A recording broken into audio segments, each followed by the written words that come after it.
Di 2020-an itu muncul yang namanya AI. Impact yang dia bawa itu apakah negatif atau positif gitu di industri kreatif? Ternyata bisa lebih gede daripada yang kita bayangkan ya. Bisa nggak ya bikin lagu? Bisa nggak ya bikin ini bisa bikin buku nggak ya? Bisa bikin ini nggak? Bisa ini. Oke. Bisa. Saya lagi bikin desain nih. Bisa nggak dia bantu bikin desain? Ternyata bisa. Pekerjaan gue gimana nih? Terancam nggak gitu? Terancam nggak? Ini nih, Aduh, AI nanti nggak ada kerjaan lagi. Saya ngerjain sesuatu aja bisa berjam-jam. Ini hitungan detik bisa lebih bagus gitu kan, lebih cepat, lebih bagus dan lebih murah. Bagus sih, jadi lebih komprehensif, cuman karena itu ide dan dibantu semua dari AI, ethical consideration-nya harus gimana? Dari tadi mengenai AI dan industri kreatif, bisa disimpulkan kalau AI itu, hai Sobat SBM, Kembali lagi di SBM ITB Talks.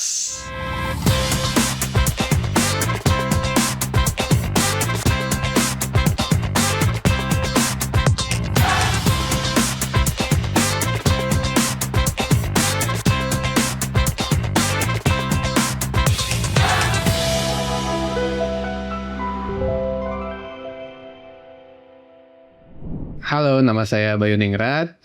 Di SBM saya di Entrepreneurship dan Technology Management. Research interest saya di industri kreatif. Halo, nama saya Adrian Aryatin. Saya seorang ilustrator. Saya di bidang desain juga.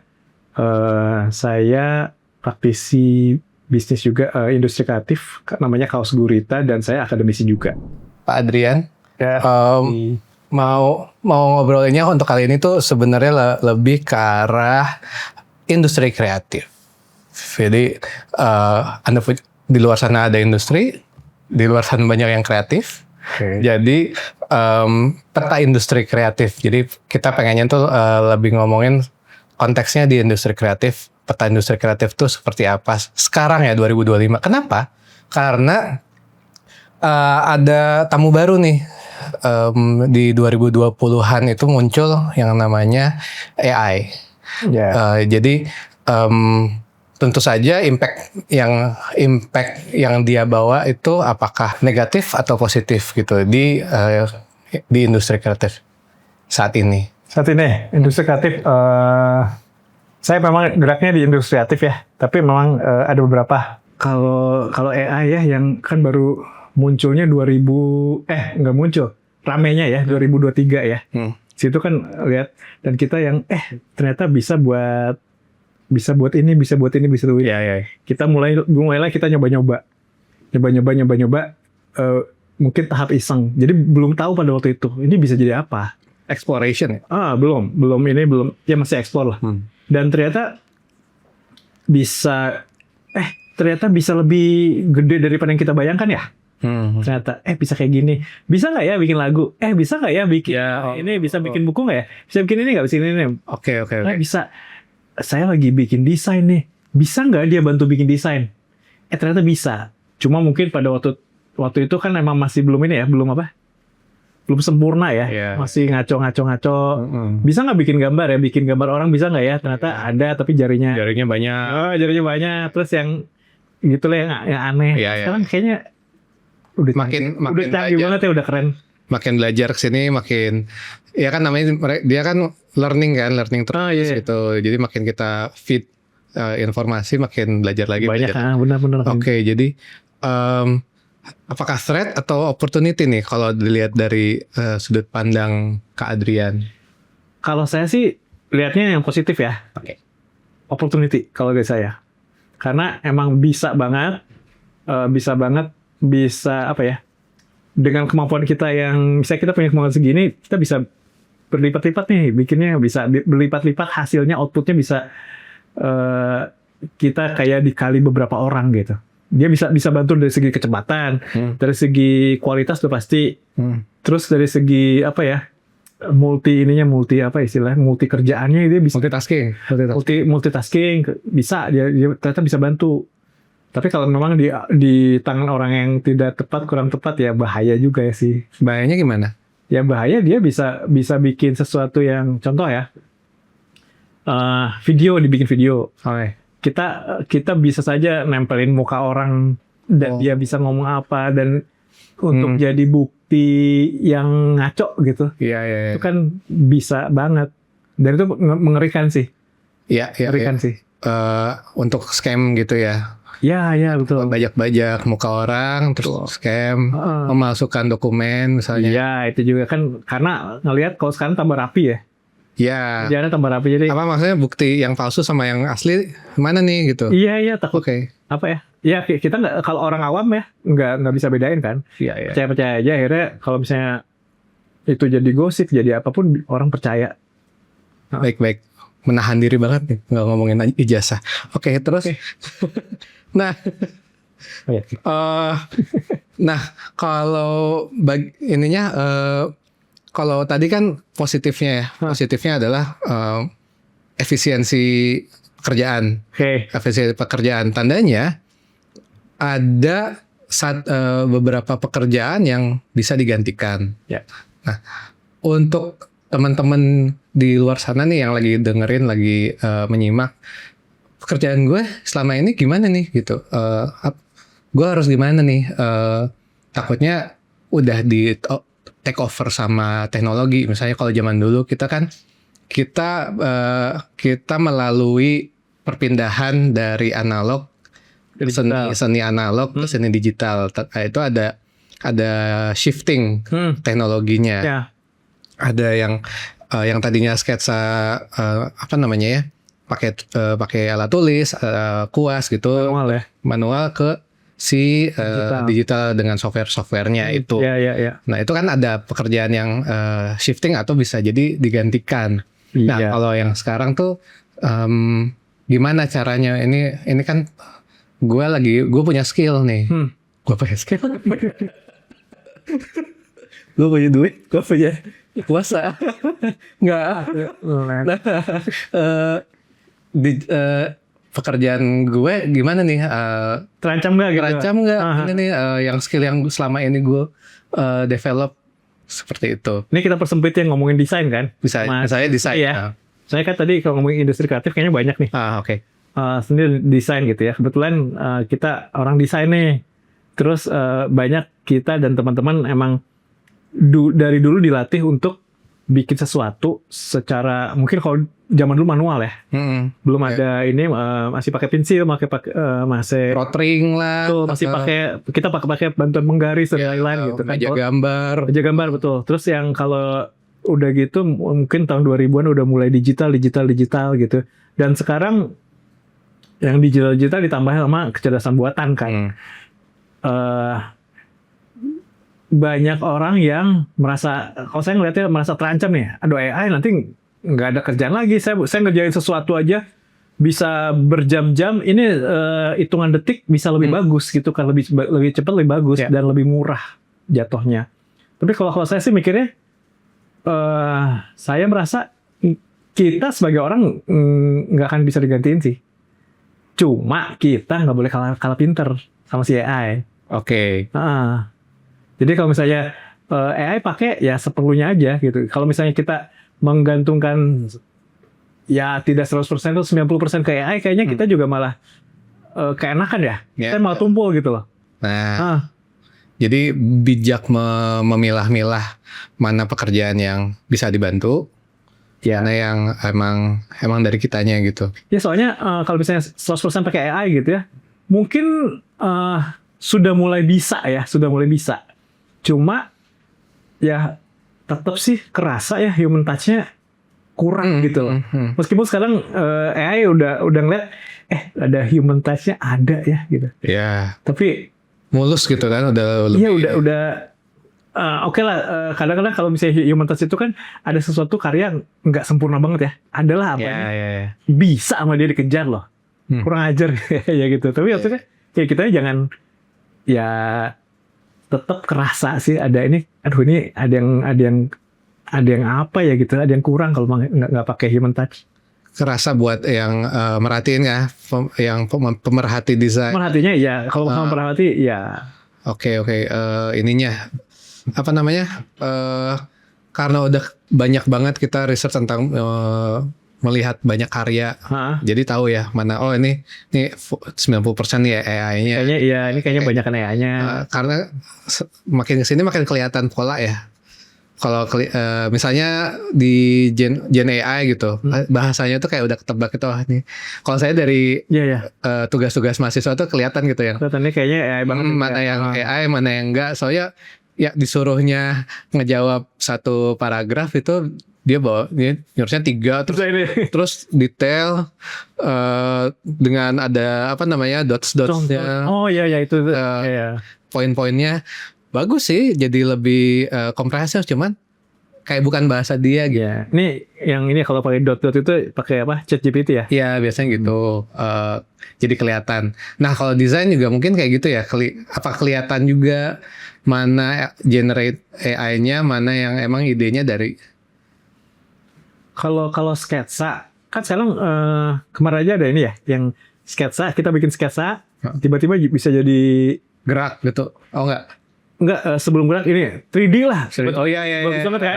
Udah bagus banget, dan itu kita bisa masukin ke pakai AI yang lain lagi, dia bisa ini kan, bisa apa? Ya di rotate. Rotate kayak gitu. Pakai udah pakai lightingnya dan lain-lain, itu kan keren banget ya. Tapi nggak tahu ya. Ya makanya si AI-nya tambah pintar. Ya. Kita udah lihat AI ini kayaknya AI banget nih. AI-nya nambah pintar lagi, belajar lagi bahwa gimana caranya supaya humanize-nya. Oh, jadi imperfection. Ada ininya gitu ya. Jadi dia bolong-bolong. Belajar gimana human touch-nya ada gitu di AI-nya. Dia ngikutin juga ternyata. Kalau ngomong itu, misalnya deal-dealan di bisnis design gitu. Kan udah AI generated udah jadi tools, udah desainnya udah dibantu tools. Nah itu ethicalnya gimana sih? Apa ininya? Gue dapat idenya dari AI segala macam.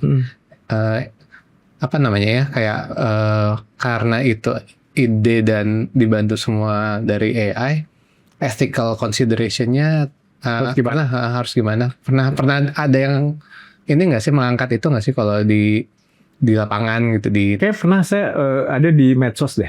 Ini gimana sih gini nih? Apa kalau misalnya kita bikin terus AI nih, buatan AI harus ini nggak mention bahwa ini dibantu oleh AI? Yeah.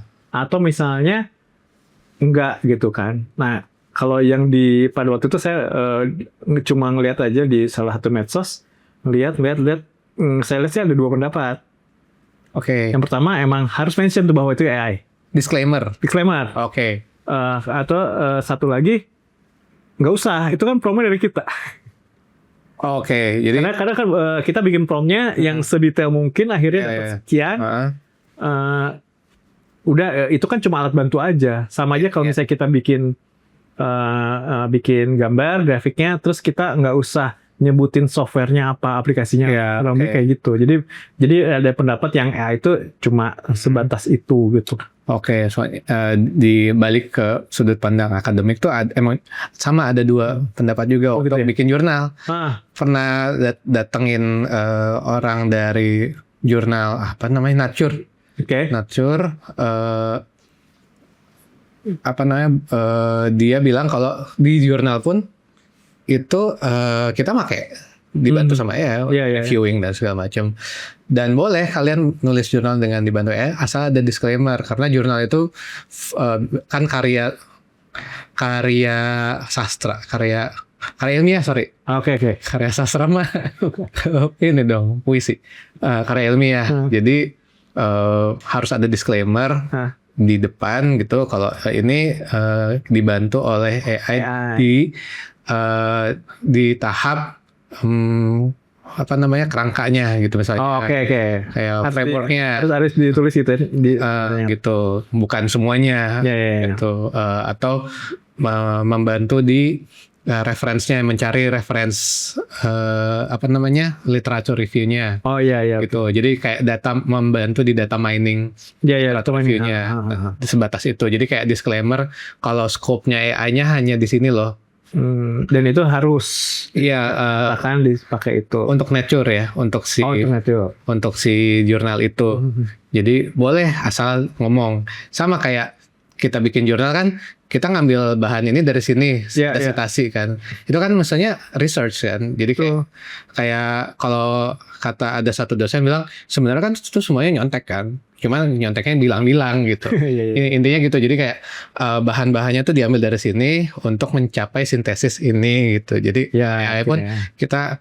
kita pakai AI di scope ini untuk membantu di sini sehingga kita bisa bekerja lebih fokusnya di sini ya seperti itu. Iya, iya. Ya itu yang tadi saya bilang, ya kitanya jangan kalah pintar sama si AI gitu.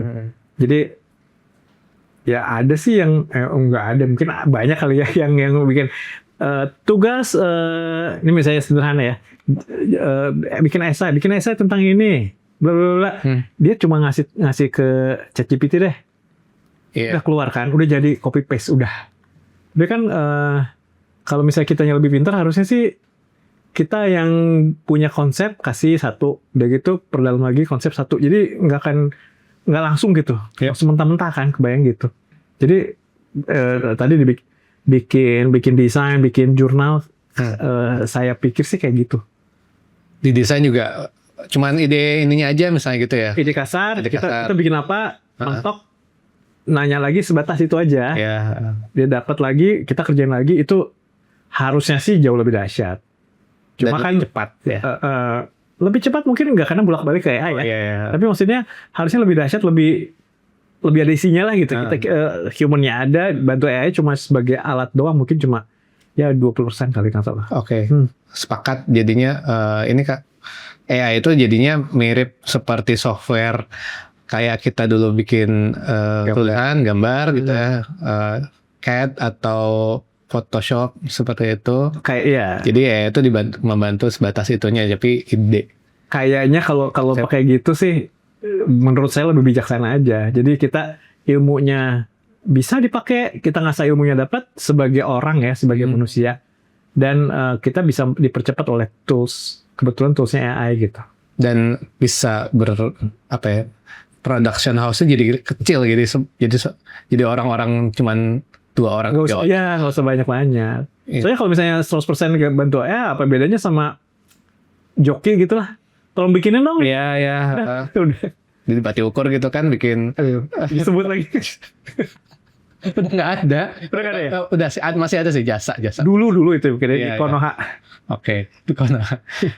Anak-anak tuh jadinya fokusnya sekarang di apa nih? Adik-adik yang listen sekarang itu udah dibantu sama tools. Ya, jadi kita sebagai pelaku kreatif tuh jadi harus fokus di mana nih?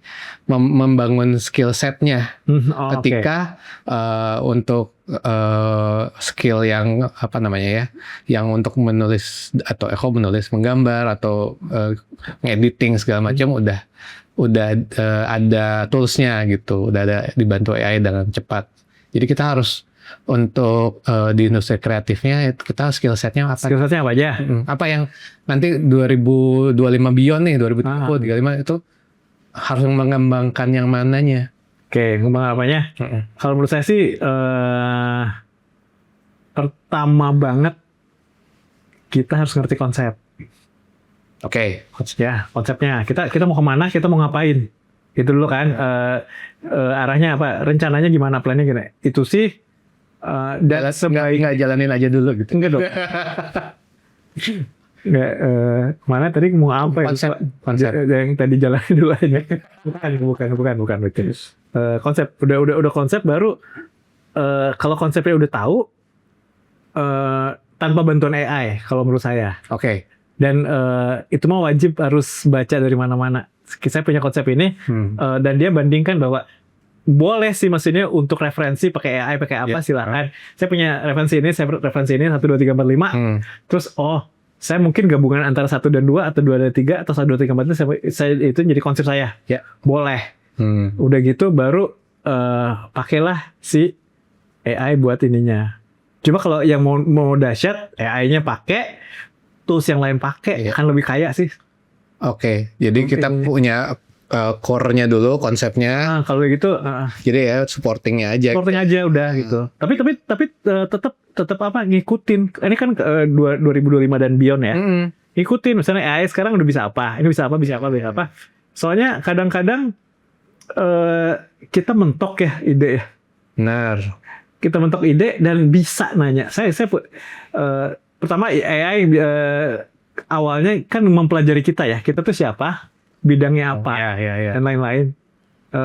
Kalau mau ngecek aja di ini misalnya siapakah Adrian Aryatin di AI? Kita ngasih CV dulu nggak sih? Enggak. Ini saya loh gitu. Saya sebagai ini nggak ya? Enggak, itu kayak gitu kan, bisa kan? Tapi tanya dulu aja siapakah channel kita? Siapa nama Adrian Aryatin? Ngetes ya. Cek. Ada ngaco. Tambahkan data misalnya ya. Tambahkan data dari Google Scholar misalnya, atau plus apa ya? Instagramnya atau apa? LinkedIn misalnya. Terus dia masukin. Terus kalau misalnya ada yang kurang nih, kita misalnya kita nambahin, saya juga punya perusahaan A dan B. Oke. Ya misalnya 1, 2, 3, ternyata yang keempat, kelima saya juga masukin. Udah lengkap, udah kita nanya apapun, dia ternyata koneksi ke ini. Misalnya saya punya perusahaan A, udah gitu saya nanya gimana ya supaya ininya bisa berkembang. Cobalah A, B, C, D, E. Salah satunya adalah kamu collab kamu coba gunakan jasa ilustrator. Tapi dalam tanda kurung, kamu ini bisa loh. Kesel nggak? Dibalikin lagi. Lo kan kamu ilustratornya. Ya, tapi maksudnya, bisa jadi gini, bisa jadi pas pada saat itu, iya gitu. Kita lagi mentok. Kadang-kadang writer's block kalau di ini kan yang. Iya. Ini kan block. Ya, namanya apa ya? Ngedesain block. Creative block gitu. Iya, gitu. Kita mentok. Jadi cuma ngingetin doang. Seru sih digituin. Iya bisa, ya udahlah bikin gitu. Benar. Jadi ya kayak personal assistant juga kan. Jadi Kak, kamu tuh orangnya gini loh gitu, kayak tepuk-tepuk sendiri gitu. Kamu tuh hebat sebenarnya. Kayaknya nggak bisa tepuk. Kalau ada tepuk kayak ngeri ya. Laptop itu. Jadi itu ya. Untuk sobis kalian juga kalau beyond 2025 itu emang strateginya ke situ, ke concepting, terus reference gitu. Data mining itu udah lebih cepat nyari reference, nggak harus ke apa ya, dulu buka-buka apa sih kalau kita tuh website Pinterest dan apa aku lupa, itulah ya Pinterest gitu. Nah itu udah dilakukan, ada yang ngelakuin gitu. Jadi udah referensi, terus intinya kita itu decoding. Jadi skillnya itu yang aku tangkap adalah ngedecode semua yang ada di reference itu, terus mendecode semuanya, menyerap sehingga kita bisa membuat konsep baru. Harusnya gitu. Jadi skill setnya kayaknya yang dipersiapkan itu. Pokoknya biar kita gimana caranya supaya kitanya nambah ilmu juga gitu. Apa kira-kira yang pesan buat mereka nih itu? Kita menghadapi eranya kan udah machine and human gitu ya. Human and machine ini udah pinternya udah udah neck to neck gitu. Jadi gimana kita menghadapinya, atau teman-teman sobis nih? Kalau saya sih ya tadi ya, jangan hilangin humannya. Dari mana? Dari kitanya, kita sebagai kreatornya, jangan hilangin kita. Sama justru ke target market itu jangan hilangin. Target market itu gimana? Misalnya user kita mau bikin sesuatu, kan ada usernya. Ya. Ingat bahwa kita bikin itu untuk mereka. Oke. Melibatkan Melibatkan ini mereka. Jadi mereka butuhnya apa, perlunya apa, senangnya apa. Yes. Nah, itu yang harus dicolek sama kita sebagai human yang mungkin sekarang AI belum bisa. Benar. Tapi nggak tahu, mungkin setahun 2 tahun ke depan udah jago banget, kita kan nggak tahu. Iya. Jadi emang salah satu konsep desain itu adalah mencari tahu atau berempati terhadap usernya, yaitu yang balik lagi itu human kan. Jadi apa kebutuhannya, bukan hanya kebutuhan tapi hobinya, segala macam profilnya tuh kita kemas untuk problem solving merekanya. Jadi human centered. Ya betul. Human centered design. Human centered problem solving ya gitulah. Ya. Jadi ya human lah pokoknya.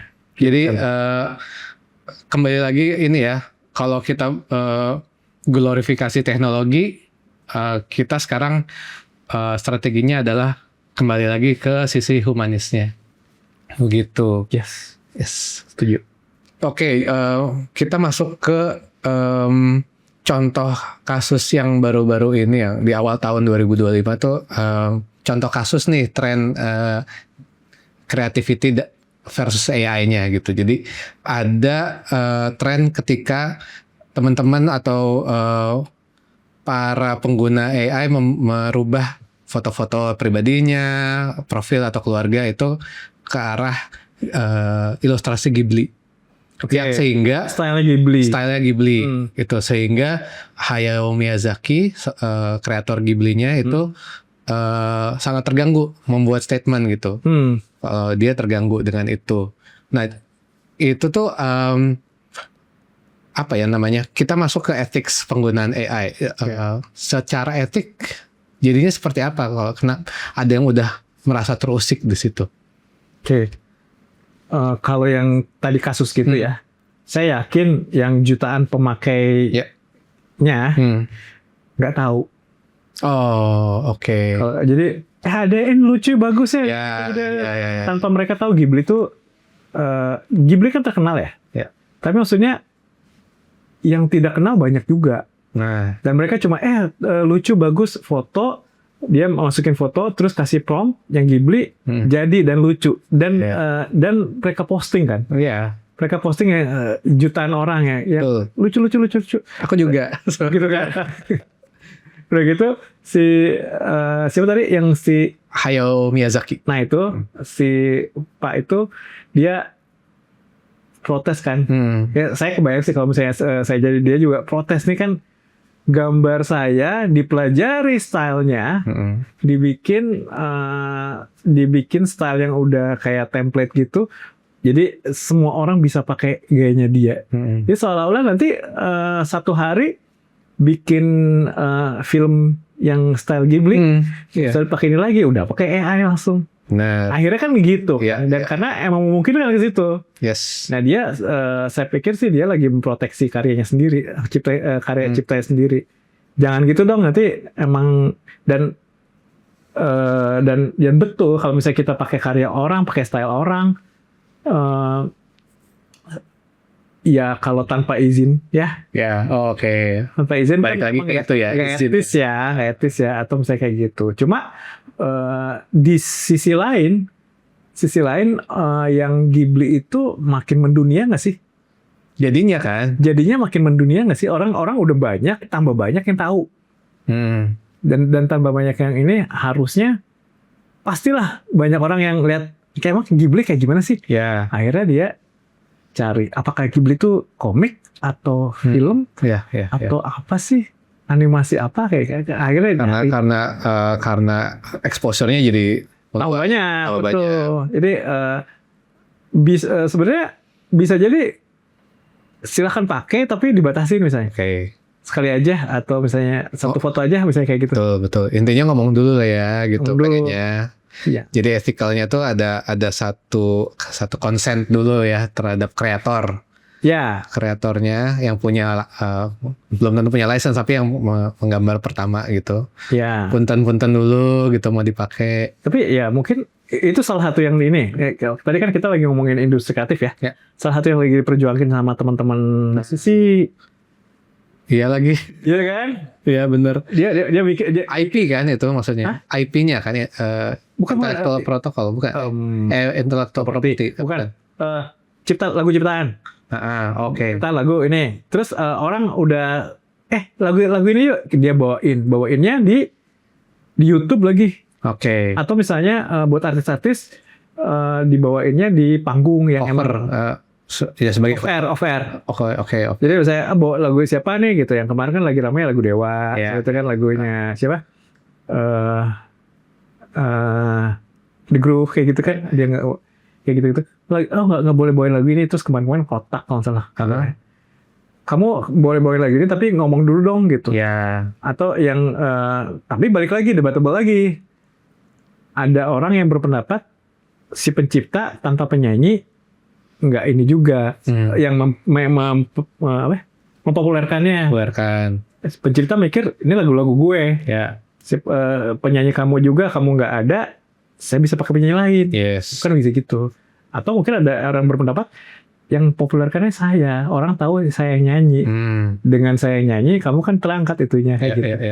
Ya akhirnya balik lagi akhirnya mau masalah etik dan lain-lain.